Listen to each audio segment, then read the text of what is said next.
એક મહત્વના સમાચાર મળી રહ્યા છે તેના ઉપર નજર કરીએ તો હાલમાં મળતા સમાચાર પ્રમાણે અમદાવાદ સમરસ કુમાર છાત્રાલયમાં ભોજનમાંથી પ્લાસ્ટિક નીકળ્યું છે। વિદ્યાર્થી વિડીયો બનાવી સોશિયલ મીડિયામાં આ વિડીયોને વાયરલ કર્યો છે, જેમાં ભોજનમાંથી પ્લાસ્ટિક નીકળ્યું છે। ખીચડીમાંથી પ્લાસ્ટિક નીકળવાનું સામે આવ્યું છે। વિડીયોમાં અગાઉ ભોજનમાંથી ગરોળી વંદા જીવાત નીકળી હતી ને હવે ભોજનમાંથી પ્લાસ્ટિક નીકળ્યું છે। અમદાવાદના સમરસકુમાર છાત્રાલયમાં બનાવ બન્યો છે, જેનો વિડીયો વાયરલ થયો છે। ભોજનમાંથી પ્લાસ્ટિક નીકળવાનો આ વિડીયો છે।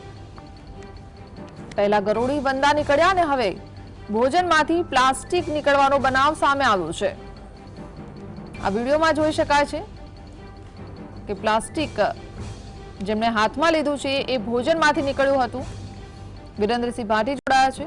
વિરેન્દ્ર, શું જાણકારી આ ઘટનાને લઈને, જે વિડીયો સામે આવ્યો છે? બિલકુલ હિના કે અવારનવાર ભોજન હોય કે નાસ્તો હોય તેની અંદરથી અવનવી ચીજ વસ્તુઓ નીકળતી હોય છે, જેમ કે વંદા હોય, માખી હોય, ગરોળી હોય, તે ટાઈપની ચીજ વસ્તુઓ નીકળતી હોય છે। ત્યારે ફરી એક વખત સમરસકુમાર જે છાત્રાલય આવેલું છે તે છાત્રાલયને ભોજનમાંથી જ્યારે વિદ્યાર્થીઓ ભોજન કરી રહ્યા હતા તે સમયે પ્લાસ્ટિક નીકળવાની ઘટના છે તે બનવા પામી હતી।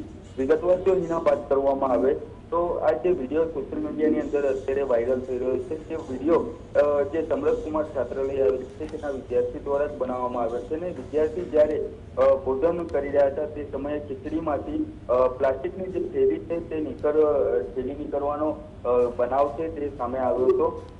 વિગતવાર તો આ જે સમરસકુમાર છાત્રાલય આવેલું છે તેની અંદર અવારનવાર આ પ્રકારે હોસ્ટેલ વિવાદમાં આવતી હોય તેવા પણ તે વિદ્યાર્થીઓ દ્વારા કહેવામાં આવી રહ્યું છે ને ત્યાંથી માહિતી પણ મળી રહી છે। પરંતુ ભોજનમાંથી ગરોળી અને વંદા જેવી જીવજંતુઓ તો અત્યાર સુધી નીકળતી હતી, પરંતુ તે પ્રમાણે અત્યારે પ્લાસ્ટિક નીકળ્યું છે તે વિડીયો છે તે સોશિયલ મીડિયામાં અત્યારે વાયરલ થઈ રહ્યો છે। પરંતુ સમરસકુમાર જે છાત્રાલય આવેલું છે તેના જે તમામ જે તંત્રો હોય કે તેના જે આયોજકો હોય તેમના દ્વારા કોઈ હજી સુધી સત્તાવાર નિવેદન છે તે નથી આપવામાં આવ્યું। જી, આભાર વિરેન્દ્ર।